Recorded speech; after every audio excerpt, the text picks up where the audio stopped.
Ok. Bon, on n'a plus qu'à mettre la tente. Bon, attendez, moi je reviens, je vais chercher du bois, donc si on fait un peu.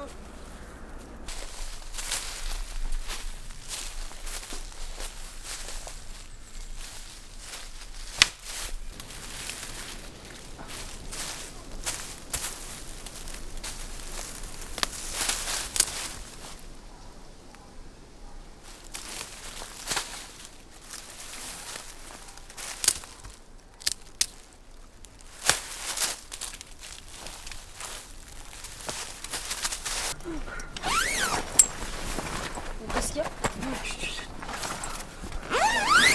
Quoi? Ouais, les gars dehors, dans la forêt, il y a des bruits grave bizarres. N'importe quoi. Mais si, attendez. Quoi? Chut. Écoutez. Écoutez. S'il y a un bruit. Il y a quelqu'un qui marche là. Quelqu'un. Il faut qu'on sorte pour voir.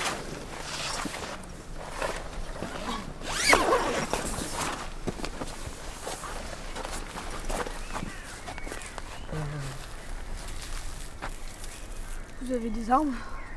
Juste des couteaux? Mais vous êtes qui? Vous vous apprêtiez à faire un feu? J'aime bien les feux.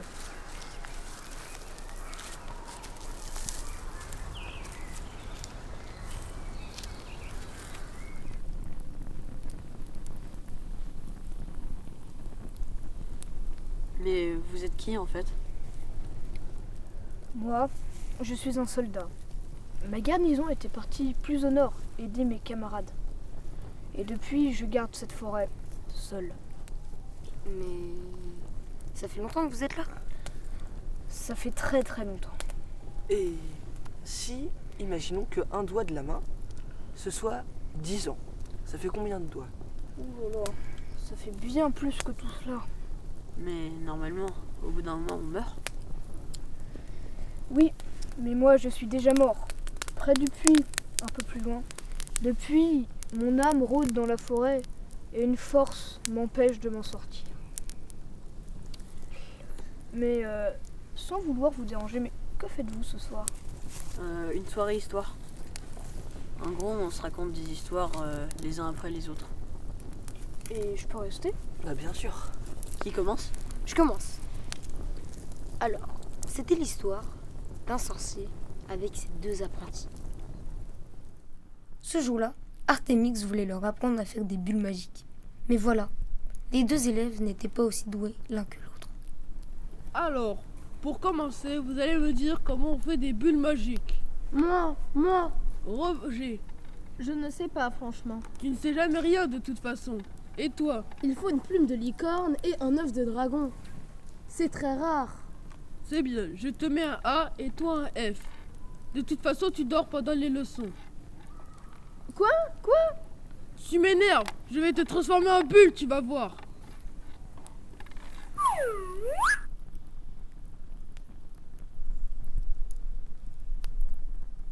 Il est parti? Non, je l'ai juste transformé en bulle. Mais le sorcier n'allait pas s'en tirer à si bon compte. C'est inadmissible. Mon fils a bullé. Il a bullé. Ouais, bah votre enfant, il est nul. Il est nul. Je m'en fiche. Tout est de votre faute. Et je vais me plaindre au conseil des druides. Le sorcier alla donc chercher de l'aide auprès d'un de ses amis.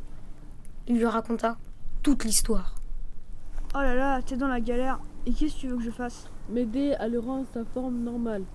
T'as un sortilège pour ça? Je crois qu'il faut que t'émiettes des feuilles de dragon et ça devrait normalement le faire revenir à la normale.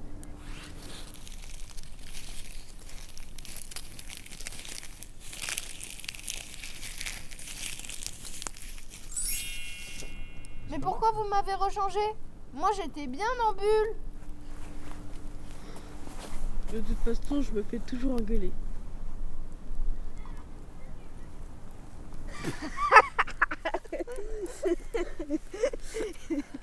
C'était super drôle. Ça me fait plaisir. Ça me fait super longtemps que vous n'avez pas rigolé comme ça. À moi maintenant. Elle est rigolote ton histoire. Vous allez voir.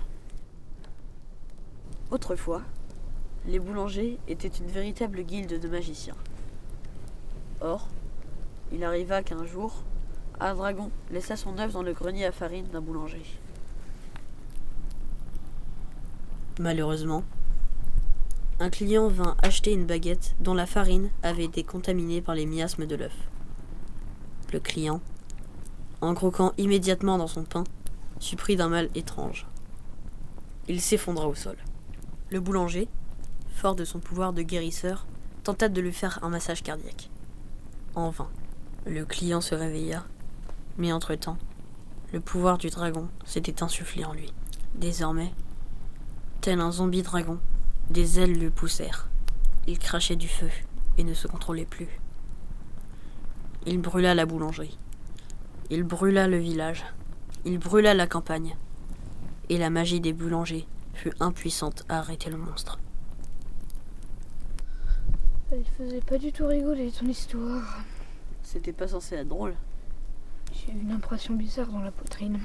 C'est la peur. Vous n'avez jamais eu peur de votre vie?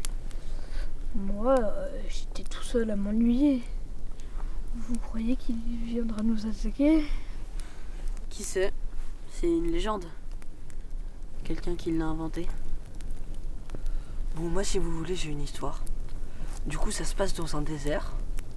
Et il y a un Touareg qui avance péniblement parce qu'il est accablé par la soif et la fatigue.